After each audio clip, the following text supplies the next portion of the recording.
আর জলপরীর গল্প। এক ছিল এক গরিব খাথড়ি। সে প্রতিদিন ভোরবেলা জঙ্গলে গিয়ে কাঠ কাটত।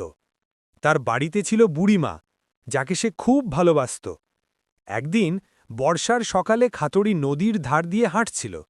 হাতে ছিল তার একমাত্র কুড়াল।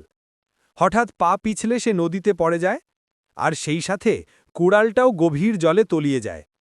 খাথড়ি ঘাটে বসে কাঁদতে লাগল।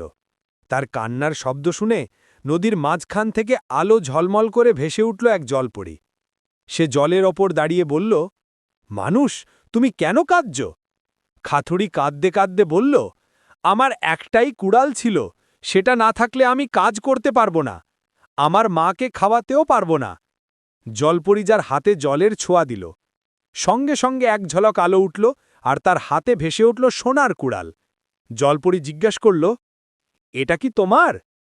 খাথড়ি মাথা নেড়ে বলল, না পরী, এটা আমার নয়। জলপরী মিষ্টি হেসে আবার হাত নাড়ল। এবার ভেসে উঠল রূপোর কুড়াল। এটা কি তোমার? খাথড়ি বলল, না, এটাও আমার নয়। শেষে জলপরী নদীর গভীর থেকে তুলে আনল খাথড়ির সেই পুরনো জংধরা লোহার কুড়াল।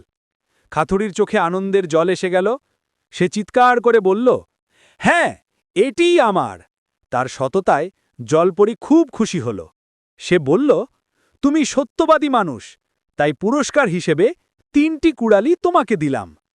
খাথড়ি অবাক হয়ে জলপরীর পায়ের কাছে বসে সালাম করল।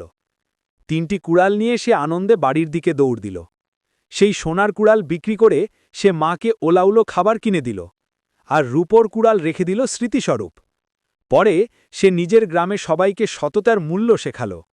আর জলপরী, সে নদীর নীল জলে নীরবে হাসল, কারণ সৎ মানুষের সাহায্য করতেই তো সে জন্মেছে।